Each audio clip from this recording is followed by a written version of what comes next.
오늘 본문 말씀은 창세기 44장과 45장 이렇게 두 장을 우리 함께 다루려고 합니다. 일단 제목은요. 나의 사랑의 크기는 성장하고 있는가입니다. 여러분들 언제까지 몇 살까지 여러분들 키에 관심이 많으셨나요? 저는 대학교 1학년 때까지 키 크는 거에 관심이 있었던 것 같았어요. 근데 저희들이 영적인 성장은 우리가 항상 우리가 정말로 이 육신의 장막이 우리 몸이 죽기 전까지 우리가 관심을 가져봐야 될 것 같아요. 육체적인 키는 우리가 벽에다가 키를 재보고 마크해놓고 하지만 영적인 성장은 내가 5년 전과 지금 아니면 10년 전과 지금 비교해 봤을 때 내가 영적으로 성장한 부분이 있는지 돌아보시는 시간이 있으셔야 돼요. 영적으로 죽은 사람은 성장하지 않습니다. 영적으로 죽은 사람은 성장하지 않습니다. 두 번째는 하나님은 당신의 사랑의 크기를 테스트하십니다.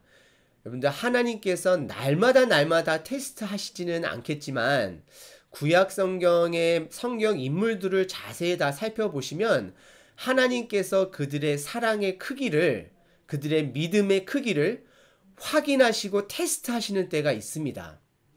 아담과 하와도 어떻게 보면 하나님께서 이들이 하나님을 사랑하는지 사랑 안 하는지에 대한 테스트라고 보시면 돼요. 이 선악과를 먹고 안 먹고가. 선악과 자체에 먹었다는 것이 중요한 것이 아니라 그 열매가 중요한 것이 아니라 하나님을 사랑하면 그 약속을 지킬 것이고 사랑하지 않게 되면 그 약속을 지키지 않게 되는 이러한 상태를 하나님께서 테스트하셨다라는 것입니다.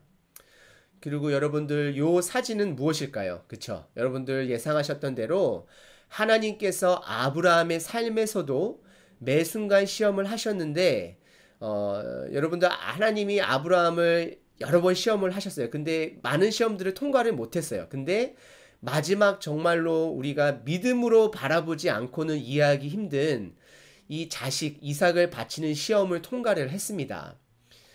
그리고 신명기 8장 2장에서도 보시게 되면 내 하나님 여호와께서 이 40년 동안에 내게 광야의 길을 걷게 하신 것을 기억하라. 이는 너를 낮추시며 너를 시험하사 테스트하사 내 마음이 어떠한지 그 명령을 지키는지 지키지 않는지 알려 하심이라. 하나님께서요 여러분들 삶 가운데서 여러분들을 시험하사 여러분들 마음이 어떠한지 하나님의 말씀을 지키는지 지키는지 않는지를 아시려고 테스트하실 때가 있다라는 것입니다. 그리고 이 사람은 욥기인데요. 욥기서는 때로는 참 이해하기 힘든 부분이 많기도 한데 하나님께서는 욥이 하나님을 조건 없이 사랑하는지 안 사랑하는지를 어떤 각도에서 보시게 되면 시험으로 보셔도 좋을 것 같습니다.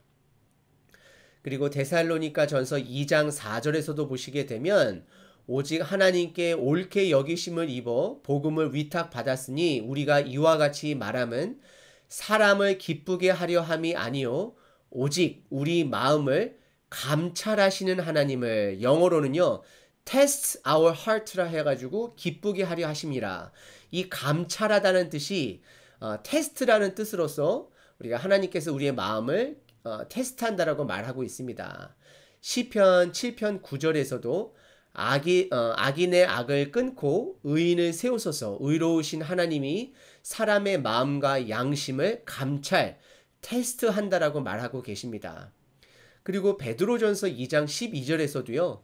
너희가 이방인 중에서 행실을 선하게 가져 너희를 악행한다고 비방하는 자들로 하여금 너희 선한 일을 보고 오시는 날에 하나님께 영광을 돌리게 하려 함이라. 선한 일을 보고 하나님께서는 저희들의 삶을 살피시고 시험하시는 분이시고요. 또 마지막으로 이제 전도서 3장 18절 보시게 되면 내가 내 마음속으로 이르기를 인생들의 일에 대하여 하나님이 그들을 시험하리니 그들이 자기가 짐승과 다름없은 줄을 깨닫게 하려 하심이라 하였도다. 하나님께서는 저희들을 시험하신다라는 것입니다. 여러분들 하나님이 시험하실 때에 그것을 통과하시는 저 여러분 되시기를 바랍니다.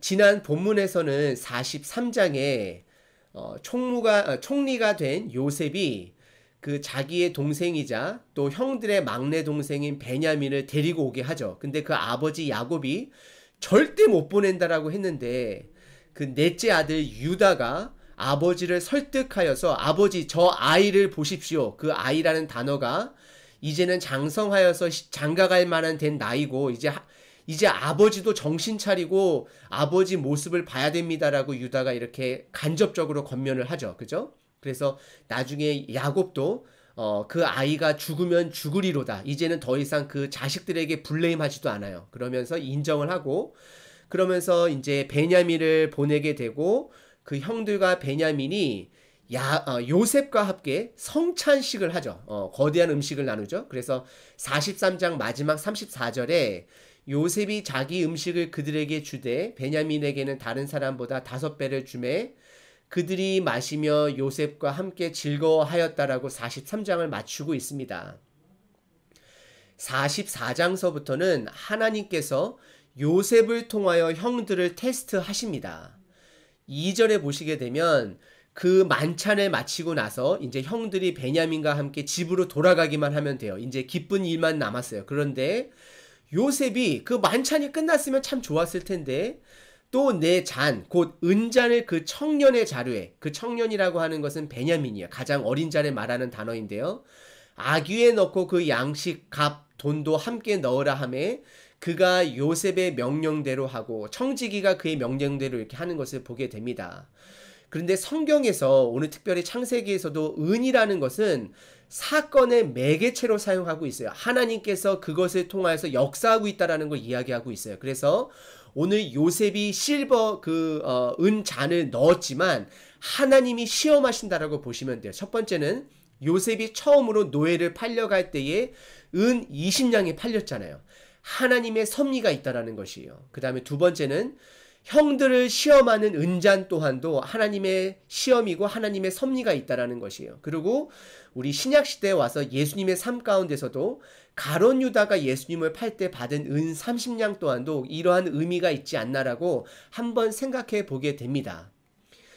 그리고 4절서부터 5절 보시게 되면 그들이 성읍에서 나가 멀리 가기 전에 요셉이 청지기에 이르되 일어나 그 사람들의 뒤를 따라가서 그들에게 이르기를 너희가 어찌하여 선을 악으로 갚느냐 이것은 내 주인이 가지고 마시며 늘 점치는 데 쓰는 것이 아니냐 너희가 이같이 하니 악하도다라고 이렇게 고백하는 것을 보게 됩니다.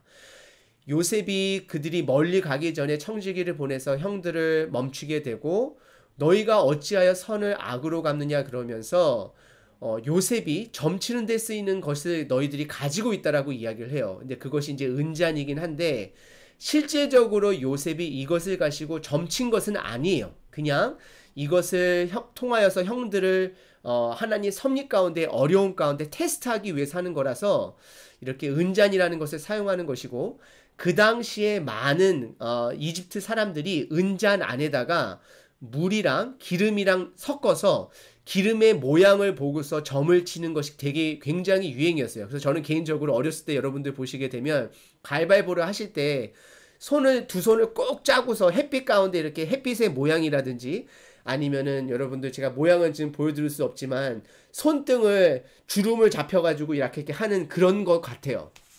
그러면서 아무튼 이 형들을 멈추게 되고요. 그러면서 7절과 9절에 보시게 되면 그들이 그에게 대답하되 내 주여 어찌 이렇게 말씀하시나이까 당신의 종들이 이런 일은 결단코 이들의 결백을 주장하고 있어요. 절대 그런 일이 없습니다. 그러면서 9절에 당신의 종들 중에 누구에게서 발견되든지 그는 죽을 것이라고 이야기를 해요. 베냐민 큰일 났죠. 우리는 내 주의 종들이 되리이다. 그리고 나머지는 모두 다 종들이 된다라고 고백을 해요. 형들의 결백을 정말로 철저하게 고백을 하고 있어요. 그런데 10절에 보시게 되면 그가 이르되 그러면 너희의 말과 여기서 그는 청직이에요. 요셉이 보낸 청직인데 그러면 너희 말과 같이 할인데 똑같이 하지 않아요. 그것이 누구에서 발견되면 그 사람은 죽지 않고 내게 종이 될 것이라고 이야기를 해요. 요셉의 종이 될 것이고 다른 사람들은 죄가 없다라고 이야기를 해요. 이것은 만약에 요셉이 아니죠. 그 베냐민이 은잔이 발견되었을 때에 나머지 형들에게는 집으로 돌아갈 수 있는 옵션을 주는 것이에요. 그래서 청지기를 통해서 지금 형들을 테스트하기 위해서 이러고 있습니다. 12절에 그가 나이 많은 자에서부터 시작하여 나이 적은 자에게까지 조사하매. 그래서 우리 베냐민이 가장 나이가 어리기 때문에 맨 마지막에 자료가 되잖아요. 이 큰 형서부터 쭉 이제 르우본세부터 이렇게 확인을 하는데 안 나오고 할 때서부터 아마 형들은 승승장구했을 거예요. 이렇습니다. 저희들은 당당합니다. 그런데 마지막 잔에서 베냐민 안에서 그 자료가 발견된 거예요. 이들이 얼마나 놀랐을까요? 반전의 상황이죠. 받아들일 수 없는 상황이죠. 그래서 이들이 그 상황에 너무나도 당황하여서 13절에 옷을 찢고 성으로 돌아가요. 즉각적인 반응을 보여주는 거예요. 그러니까 베냐민을 버려두지 않고 같이 성으로 돌아가요. 분명히 그 청지기는 나머지는 돌아가도 괜찮다라고 얘기를 했지만 이들이 벌써 하나님의 섭리 가운데 테스트에 긍정적인 반응을 보여주고 있어요. 예전에 요셉을 버리고 죽이려고 했던 그 마음에서 이제는 베냐민을 살리고자 같이 성으로 돌아갑니다. 버리지 않고 그와 함께 성으로 돌아가는 형들을 보게 됩니다. 그러면서 16절에 유다가 다시 한번 이제 그 요셉에게 말을 해요. 유다가 말하되 우리가 내 주께 무슨 말을 하오리까? 무슨 설명을 하오리까? 우리가 어떻게 우리의 정직함을 나타내리까? 하나님이 종들의 죄악을 차지하셨으니 우리와 이 잔이 발견된 자가 다 내 주의 노예가 되겠나이다. 유다가요 굉장한 고백을 하고 있습니다. 첫 번째는요. 유다는 그 상황으로만 보는 것이 아니라 억울함으로 보는 것이 아니라 지금 그 상황을 하나님의 관점으로 보는 거예요. 본인들이 예전에 요셉에게 잘못했던 그 죄를 인정하고 하나님이 종의 죄악들을 찾아내었으므로 이런 일이 벌어졌다 그러면서 변명하지 않는 모습을 보게 돼요. 무슨 말을 하오리까? 무슨 설명을 하오리까? 여러분들 자녀를 양육하면서 자녀들의 잘못, 명명백백한 잘못을 증거를 들이댔을 때 대부분의 하는 자녀들의 행동이 뭐죠? 변명하잖아요. 근데 변명하지 않는다라는 것은 정말 성숙된 자녀인 것이에요. 유다는 성숙된 모습을 보여주고 있어요. 그러면서 지금 유다가 요셉을 설득하게 돼요. 무슨 설득이냐면 결국에 유다가 하는 설득을 여러분 한번 보시기를 바라요. 유다 참 멋진 사람인 것 같아요. 17절에 요셉에게 이르되 내가 결단코 그리하지 아니하리라. 잔이 그 손에서 발견된 자만 내 종이 되고 너희는 평안히 너희 아버지께로 도로 올라갈 것이라고 이야기를 해요. 다시 한번 끝까지 형들을 시험하고 있어요. 너희들 베냐민만 두고서 나머진 다 집에 가라 이야기를 하고 있어요. 18절에 유다가 그에게 가까이 가서 이르되 내 주여 원컨대 당신의 종에게 내 주의 귀한 한 말씀을 아뢰게 하소서. 내가 당신에게 말씀하고 싶은 게 있습니다. 주의 종에게 노하지 마소서. 당신은 바로와 같으심이로이다 하면서 요셉을 총리 이상으로 지금 여기고 있는 것이죠. 그러면서 유다의 희생 연설이 시작이 되어집니다.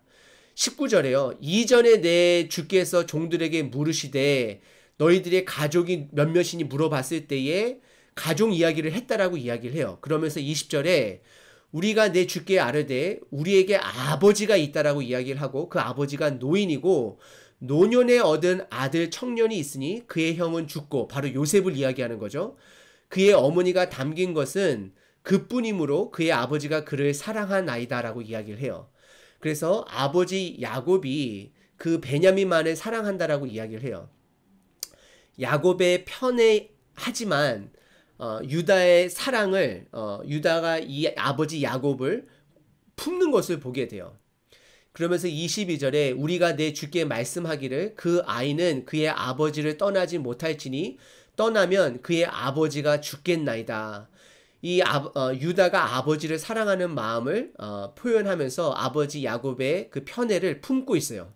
그죠? 나머지 자식은 자식이 아닌가요? 시므온은 지금 감옥에 갇혀있고 집으로 돌아가는데 사실 아버지는 그 시므온은 신경 쓰지도 않잖아요. 그냥 베냐민만을 어떻게 해서 살릴까 그 걱정만 했잖아요. 그런데 지금 그러한 모든 모습들을 다 품고 있는 유다의 모습입니다. 그러면서 27절서부터 31절에 보시게 되면 유다가 자기 아버지를, 그 아버지는 본인을 귀한 자식으로 취급도 안 하는데 주의 종 우리 아버지가, 여기서부터 우리 아버지라고 표현하면서 우리에게 이르시되 너희도 알거니와 내 아내가 내게 두 아들을 낳았으나, 이게 아버지가 본인한테 하던 이야기들을 지금 요셉한테 이야기하는 거예요. 다시 한번 말씀드릴게요.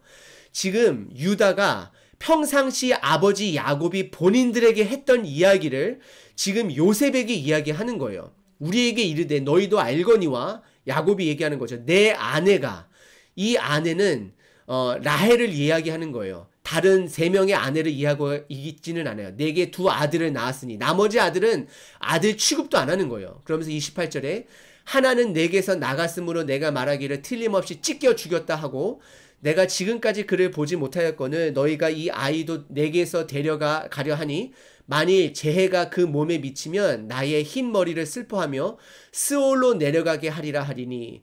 그때 시므온은 여러분들 감옥에 있었어요. 그러면서 30절에 아버지의 생명과 아이의 생명이 서로 하나로 묶여 있거늘.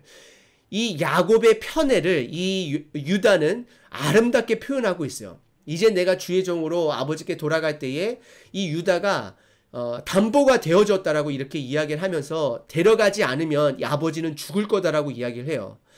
그러면서 정말 이렇게 끝까지 아버지의 편애를 품는 유다의 모습을 보게 됩니다. 그러면서 32절과 33절 보시게 되면 주의 종이 내 아버지에게 아이를 담보하기를 내가 이를 아버지께로 데리고 돌아오지 아니하면 영원히 아버지께 죄짐을 지었사오니. 그러면서 33절에 그 아이를 대신하여서 요셉에게 나를 당신의 종으로 삼고 이 아이는, 이 베냐민은 돌려보내다라고 얘기를 해요. 저는 지금은 눈물이 안 나는데요. 개인적으로 이 본문 말씀을 준비하면서 이때 살짝 좀 눈물을 흘렸어요. 참 유다 참 멋지다. 참 유다 참 희생하는 모습 참 멋지다. 유다의 희생과 이 결단 참 멋지지 않나요? 그러면서 여러분들 창세기 43장 18절서부터 31절에 정말로 편애하는 단어와 하지만 그 아버지를 품는 모습을 한번 보시기를 바래요. 여러분들 보시게 되면 여기서 이 유다가 우리라는 것을 굉장히 많이 강조해요. 하지만 이 아버지 야곱은 끝까지 철저하게 베냐민만을 편애했던 아버지지만 이 유다가 이 아버지를 품어요. 우리라고 표현하고 이렇게 품게 돼요. 아마 제가 알기로는 우리라는 단어가 16번 정도 나오는 걸로 기억하고요. 정확하진 않지만. 그리고 아버지를 사랑하는 마음이 절절해요. 사실 이렇게 있었던 이유는 저희들이 아시다시피 창세기 38장에 유다의 사건이 있었기 때문이죠. 그죠? 34절에 또한 이렇게 이야기를 해요. 그 아이가 나와 함께 가지 아니하면 내가 어찌 내 아버지에게 올라갈 수 있으리이까. 두렵건대 재해가 내 아버지에게 미침을 보리이다. 아버지만 걱정하고 있는 것이요. 아버지를 너무나도 사랑하는 유다가 되었죠. 그러면서 38장 여러분들 다시 한번 기억해 보시기 바랍니다. 지금 이렇게 멋진 유다를 만들어낸 것은 그가 그의 죄를, 정말로 다말에게 저지른 그 죄를 통하여서 다말이 이 3가지 증표를 보여주잖아요. 도장 끈 지팡이. 제가 자세한 이야기는 하지 않겠지만 이것이 그의 죄에 대한 정체성이고 또한 하나님의 백성으로 다시금 돌아가야 되는 정체성을 이것을 통해서 보게 된 것이잖아요. 정말 마음이 아팠지만 유다가 그것을 받아들이고 그 시점에 집으로 돌아가서 가뭄이 시작이 되고 지금 곡식을 준비하고 있는 과정 가운데 있잖아요. 그죠? 그래서 여러분들 복음을 품으면 사람은 변합니다. 세상 정말 좋은 애는 머리가 검은 짐승은 거두지 않는다라고 여러분들 그 말을 삶 가운데 한 번 정도는 하시고 싶었을 때가 있으실 것 같았어요. 있을 것 같아요. 하지만 여러분들 힘들긴 하지만 복음을 사람이 온전히 품게 되고 만나게 되면 사람은 분명히 변하게 됩니다. 그래서 45장 1절에 보시게 되면 지금서부터는 45장을 보시도록 하겠습니다. 요셉이 시종하는 자들 앞에서 그의 정을 억제하지 못하고 소리를 지르면서 울게 됩니다. 그 요셉이 바라보면서 유다의 고백을 통해서 복음을 발견하였고 또한 요셉의 죄는 아니었지만 아버지가 요셉을 편애하고 아버지가 베냐민 자기 동생만의 편애한 모습을 바라보면서 이제 요셉도 성장한 성인 남자로서 형들을 이해하게 되는 거예요. 형들이 저럴 수밖에 없었겠구나. 형들이 우리를 미워할 수밖에 없었구나. 우리 아버지는 나하고 우리 엄마만을 사랑했고 다른 엄마들은 사랑하지 않고 다른 형제들은 편애하였구나라는 걸 알았어요. 정말 모든 것이 감정이 복받쳐서 복잡한 가정 가운데 감정을 억제하지 못하고 울었던 것입니다. 그래서 3절에 보시게 되면 요셉이 그 형들에게 이르되 이제는 더 이상 참지 못해요. 왜냐하면 본인도 잘한 게 없잖아요. 솔직히. 그죠? 그러면서 요셉이라고 이야기를 하면서 아버지께서 아직 살아계시냐라고 이야기를 하면서 근데 형들이 놀래서 대답을 하죠. 그래서 여러분들 요셉은 의도하던 의도치 않던 어떻게 보면 요셉의 그 위치는 피해자이기도 하고 가해자이기도 해요. 요셉은 피해자이기도 하고 가해자이기도 해요. 저는 여러분들의 삶을 여러분들을 피해자이기로 보기도 하고 가해자라도 보셔야 하대요. 많은 상처 많은 사람들은 본인을 절대 가해자로 보지 않으면서도 항상 본인은 다 피해자라고만 생각을 해요. 근데 그것이 아니에요. 저희 모두는 다 피해자고 다 가해자예요. 이 두 가지를 깨달으셔야지만이 우리 공동체, 여러분 가정이 여러분 스스로가 회복할 수 있는 것입니다. 4절서부터 5절에 보시게 되면 요셉의 형들에게 이르되 내게로 가까이 오소서. 그들이 가까이 가니 이르되 나는 당신의 아우 요셉이니 당신들이 애굽의 판자라. 형들하고 본인만 알고 있는 사실만을 들이대요. 왜냐하면 형들이 안 믿으니까. 나는 요셉이 맞습니다. 당신들이 애굽의 판자입니다. 그래서 너무 놀랐겠죠. 그러면서 놀란 형들을 가슴을 좀 안정시키고자 당신들이 나를 이곳에 팔았다라고 해서 근심하지 마소서, 한탄하지 마소서. 하나님이 생명을 구원하시려고 나를 당신보다 먼저 보냈다라고, 악을 선으로 이기셨다라고 하나님의 관점을 그들에게 선포합니다. 그러면서 5절서부터 9절에 보시게 되면 그의 삶을 쭉 다시 한번 형들에게 안정을 시켜주시면서 하나님이 생명을, 하나님이 큰 구원으로 하나님이시라, 하나님이 나를 바로에게, 하나님이 나를 애굽에 하나님이 하셨다라는 관점을 얘기하고 있어요. 여러분들 삶 가운데 하나님께서 여러분들을 테스트하실 때에 여러분들께서 그 테스트를 이겨내시기 위해서는 하나님의 관점으로 그걸 보셔야 돼요. 아브라함이 이삭을 바칠 수 있었던 것은 이삭을 죽일지라도 다시 살리실 수 있는 하나님이라는 것을 믿었기 때문에 그런 게 아닌가. 하나님의 관점으로 그 사건을 봤기 때문에 그 시험을 이길 수 있었던 것이에요. 하나님의 시험을 이기지 못하는 사람은 나는 항상 피해자이고 나는 항상 어려움만을 당하고 나는 왜 이럴까 나는 왜 이럴까 이런 사람은요 절대 성장이 없고 죄송해요 이런 말 하면 안 돼요. 절대까지는 아니지라도 좀 힘들어. 복음을 바라봐야 돼요. 복음은요 저희로 하여금 유다에게 죄를 보여주잖아요. 유다의 죄를 남의 죄를 보여주는 것이 아니라 도장과 끈과 그 지팡이를 보여주면서 이것이 너의 죄다라고 이야기를 하잖아요. 그래서 유다의 고백이 그 다말도 그렇게 정말로 악한 짓을 했지만 정말로 본인이 살아남고자 정말로 그 아버지인 유다에게 창녀의 모습으로 변장을 하여서 잠자리를 가져서 아기를 가짐으로 정말 먹고 살기 위해서 그렇게 했지만 그 유다가 그의 고백이 뭐냐면요. 그는 나보다 옳도다요. 그것이 무엇이냐면 그도 죄인이고 나도 죄인이지만 그는 나보다 덜 나쁜 죄인이라는 것이에요. 나는 내 죄를 깨달았다라는 것이에요. 여러분들 저희들이 삶 속에서 회복하려면 자꾸 남의 죄를 묵상하시면 안 됩니다. 나의 죄를 바라볼 수 있는 시작이 여러분들 우리가 회복할 수 있는 시점입니다. 나의 죄를 바라볼 수 있는 사람이요. 나의 가정의 죄를 볼 수 있어요. 여러분들 가정마다 이 야곱에는요. 편애의 죄가 있었어요. 그 죄 또한도 아버지서부터 왔어요. 여러분들 가정에 하나님께서 여러분들 묵상해 보시면 여러분들의 스스로의 죄를 깨달으시면 여러분들 가정의 죄의 색깔을 깨달으실 수가 있어요. 저는 깨달아요. 그리고 여러분들의 가정의 죄를 깨닫다 보면 우리 세계 선교 침례 교회의 죄를 깨닫게 돼요. 우리가 그것을 놓고 회개를 하고 그것을 놓고 우리가 돌아가야 됩니다. 그런데 내 죄를 깨닫지 못하는 사람은 내 가정의 죄를 깨닫지 못하고, 내 죄를 깨닫지 못하고 내 가정의 죄를 깨닫지 못하는 사람은 우리 세계 선교 침례교회 공동체의 죄를 깨닫지 못해요. 그러니까 계속해서 왜 나를 섬기지 않냐라고 계속해서 남을 탓하고 바라보기만 하죠. 10절입니다. 요셉은 아버지 아들들과 아버지의 손자들과 아버지의 양과 모든 소유가 고센 땅에 머물며 나와 가깝게 하소서라고 이렇게 이야기를 하는데, 사실 요셉은 이것을 미리 준비했어요. 이 고센 땅을 보시게 되면 가나안 땅에 들어갈 수 있는 가장 가까운 땅이기도 해요. 요 밑이 이제 이집트죠. 왼쪽에 있는 게요. 그리고 이제 오른쪽으로 바로 넘어가면 이쪽이고, 이미 땅을 준비한 요셉이고, 사실 이거는 어떻게 보면 하나님께서 천국을 준비하신 예수님, 그래서 요셉을 예수님의 그림자로 보기도 하는 것입니다. 그래서 12절서부터 13절에 보시게 되면 당신들의 눈과 내 아우 베냐민의 눈에 보는 바 당신들에게 이 말을 하는 것은 내 입이라. 그러니까 형님들 절대 무서워하지 말고 내가 형님들을 절대 죽이거나 그러지 않을 테니까 형님들, 나는 예수님의 관점으로 복음을 받습니다. 형님들 제발 내 입을 믿어달라는 거예요. 내가 약속이다라는 거예요. 지금 국무총리가 되었고 이거는 내 입이다라고, 증거물이다라고 이야기를 하는 것이에요. 그러면서 13절에 당신들은 내가 애굽에서 누리는 영화와 당신들의 본 모든 것을 다 내 아버지께 아뢰고 속히 모시고 내려오소서라고 이야기를 해요. 적극적 용서와 새 거처의 계획을 말하고 있습니다. 그래서 어떻게 보면, 한편으로 보면 하나님의 관점을 볼 수 있는 분들은 적극적인 용서의 삶을 향해 그 삶의 여정을 가고 있습니다.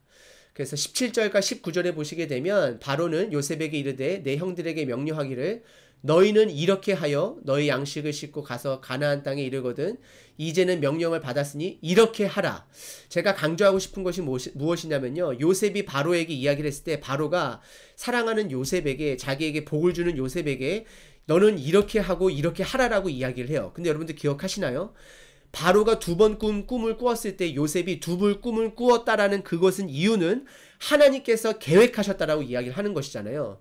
사실 성경은 바로가 이렇게 두 번 이야기하는 것도 하나님의 계획하심이 있다라고 지금 저희들에게 이야기하는 것이고, 그리고 21절에 두 번에 이렇게 하라 이렇게 하라는 것은 바로 뒤에 계신 하나님께서 이것을 계획하였고, 이스라엘 아들들이 21절에 그대로 할세, 이렇게 하여 이렇게 하여라, 그리고 그대로 할세, 두 번에 이렇게 하라, 한 번에 그렇게 할세, 순종.